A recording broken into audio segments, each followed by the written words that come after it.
από το μνημόνιο μέσα από την Δανειακή Σύμβαση. Λίγο νωρίτερα, κυρίως στο πρώτο μέρος της εκπομπής, είδαμε και κάποια γραφήματα από τα ξένα ή δισκογραφικά πρακτορία, γιατί αυτά κυρίως μπορούμε να αναμεταδώσουμε και όχι εσωτερικές μετρήσεις, οι οποίες απαγορεύονται εδώ και μία εβδομάδα, και τα ξένα πρακτορία και τα τηλεγραφήματα τα οποία έχουν φτάσει δείχνουν πράγματι ένα αμφίροπο εκλογικό αποτέλεσμα, ένα ρευστό πολιτικό τοπίο, το οποίο θα καθορίσει και η οργή και η αγανάκτηση του κόσμου, αλλά και η τελική ψήφος των αναποφάσιστων, οι οποίοι δείχνουν να είναι ακόμα έτσι σε ένα σημαντικό ποσοστό. Γι' αυτό και οι πολιτικοί αρχηγοί, κυρίως από τα κόμματα του δικομματισμού, επιχειρούν τις τελευταίες ημέρες να προσεγγίσουν τους αναποφάσιστους. Μέλλον FM, πρωινή ενημερωτική ζώνη, Παρασκευή 4 του Μάη, και είμαστε εδώ στο στούντιο του σταθμού με ένα από τα νέα πρόσωπα αυτών των εκλογών και στον νόμο Αχαΐας. Μας έκανε εντύπωση πριν από λίγες ημέρες όταν συναντήσαμε έναν νέο άνθρωπο, και μάλιστα προερχόμενο από τον απόδημο ελληνισμό, να συμμετέχει σε ένα από τα πολλά ψηφοδέλτια αυτών των βουλευτικών εκλογών και να διεκδικεί την ψήφο των συμπολιτών του. Στο στούντιο, στο σταθμό μας, είναι σήμερα ο Σπύρος Σπυρόπουλος, είναι υποψήφιος με την Λαϊκό Ορθόδοξο Συναγερμό στον νόμο Αχαΐας. Το ψήφισε στο αυτή. Καλημέρα.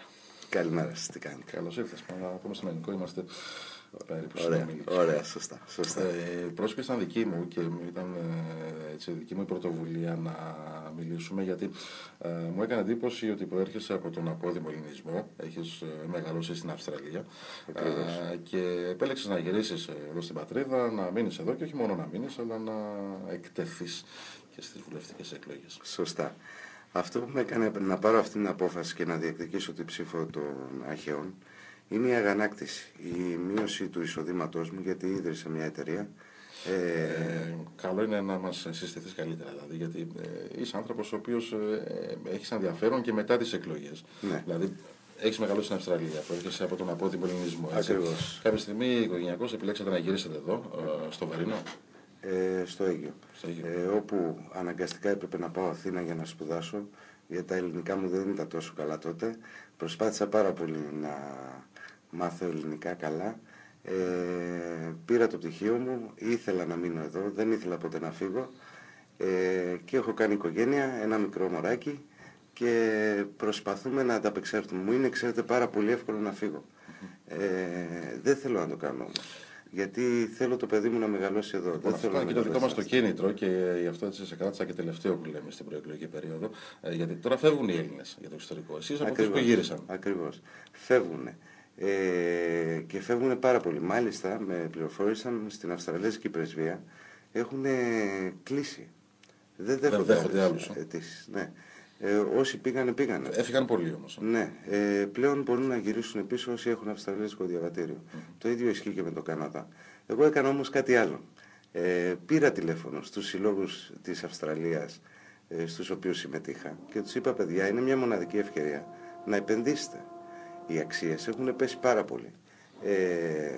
Κάποιος πρέπει να μείνει να το κάνει αυτό. Δηλαδή είναι πραγματικά μια ευκαιρία τώρα να επενδύσει ο κόσμος και στην Αχαΐα και σε όλη την Ελλάδα, να ιδρύσει εταιρείες. Το καλός ή κακός οι μισθοί έχουν πέσει, οι Έλληνες έχουν όρεξη για δουλειά, οπότε η απόδοση αυτών των εταιρεών θα είναι καλή. Άρα λοιπόν είναι μια ευκαιρία να φέρουμε πίσω αυτούς που είχαν φύγει τότε και να μην διώχνουμε αυτούς να μεταναστεύουν όπως μεταναστεύσαν οι γονείς μου, που ξεκινήσαν με ένα κουτάλι και ένα πυρούνι, ένα τηγάνι και 2 πιάτα. Και αυτοί που θα γυρίσουν, λογικά είναι και οικονομικά εύποροι. Δηλαδή θα έχουν τα να επενδύσουν, να ρίξουν χρήμα. Ακριβώς. Το κράτος δεν τους βοηθάει. Αυτό είναι και αυτή είναι η δυσκολία μου στο να τους πείσω να επενδύσουν. Δεν είναι ανάγκη να έρθουν. Μπορούν να έρθουν και είναι ευπρόσδεκτοι, εννοείται, αλλά μπορούν να επενδύσουν εδώ. Γιατί είναι ευκαιρία. Έχουν πέσει αξίες σε όλα τα κίνητα. Παντού είναι η ευκαιρία να έρθουν κάποια χρήματα που έχουν κερδίσει τόσα χρόνια που είναι έξω και να επενδυθούν εδώ, το οποίο θα βοηθήσει πάρα πολύ στην ανάπτυξη. Επαγγελματικά με τι ασχολείσαι? Έπιπλα κουζίνας. Είχα 35 άτομα προσωπικό, δυστυχώς μειώνονται, η οικοδομή έχει πέσει 90%, συρρυκνώνεται και το εισόδημά μου. Προσπαθώ, γιατί έχω πολύ καλή σχέση με τους υπαλλήλους μου, να κρατήσω όσους περισσότερους μπορώ, αλλά είναι δύσκολα τα πράγματα. Είναι δύσκολα και φταίνε τα δύο μεγάλα κόμματα. Αυτό θέλω να πω εγώ. Έχεις ασχοληθεί επαγγελματικά και εκτός Ελλάδας? Και Ναι, το ρωτώ ναι, γιατί ναι. θέλουμε να κάνουμε κάποιες συγκρίσεις, να δούμε πώς βιώνει ένας επιχειρηματίας άλλες αγορές πέρα από τη χώρα μας. Έχω να πω και πράγματα στους μικρομεσαίους εδώ στο Αίγυο από τις εμπειρίες μου. Καταρχήν, εγώ είδα ότι υπάρχει πρόβλημα στην οικοδομή και αποφάσισα πριν από 3 χρόνια να ασχοληθώ με τη Μέση Ανατολή. Και φτιάχνω εστιατόρια στο Ντουμπάι, στο Αμπου Ντάμπι, στο Κατάρ, σε πάρα πολλές περιοχές της Μέσης Ανατολής. Τώρα θα ξεκινήσω στη Σαουδική Αραβία. Γενικώς,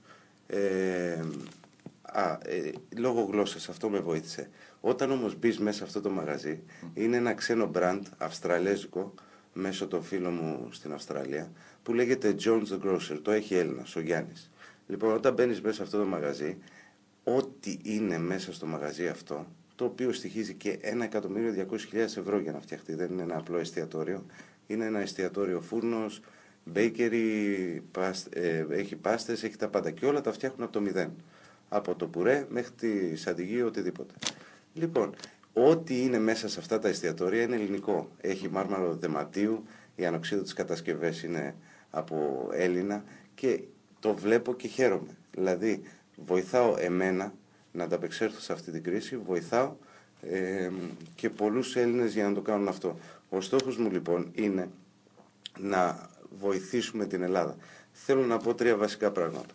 Καταρχάς, πρέπει οι νέοι να μπουν μπροστά. Ο παλιοκομματισμός δεν είναι ωραίος. Οι παλιοί πολιτικοί δεν έχουν πρόθεση να συζητήσουν. Ακούμε κοκορομαχίες συνέχεια. Οι νέοι, από οποιοδήποτε κόμμα και να βρίσκονται, μπορούν να συζητήσουν. Έτσι, και μπορούν να προσφέρουν λύσεις.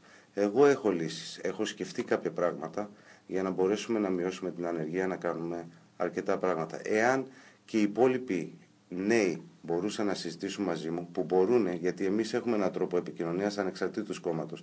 Δεν είμαστε τόσο μέσα στα κόμματα. Θα μπορούσαμε να βρούμε λύσεις να εκμεταλλευτούμε το παραγωγικό μας πλούτο, που είναι τα πετρέλαια, η ακίνητη περιουσία του δημοσίου, οι υδρογονάνθρακες, έχω ακούσει ότι είναι περίπου 1-3. Έτσι, τα οποία δεν πρέπει να τα βγάλουμε από τη γη για να έρθει η Ελλάδα μπροστά. Πρέπει να αποδείξουν ότι υπάρχουν εκεί και να τιτλοποιήσουμε τα κέρδη, τα μελλοντικά κέρδη που πρόκειται να έρθουν. Και κάτι άλλο, η Ευρωβουλή είναι πολύ σημαντικό. Εμείς όταν μπήκαμε στην Ευρωπαϊκή Ένωση μας είπανε ότι όλοι οι νόμοι θα βγαίνουν από την Ευρωβουλή. Αυτή τη στιγμή βγαίνουν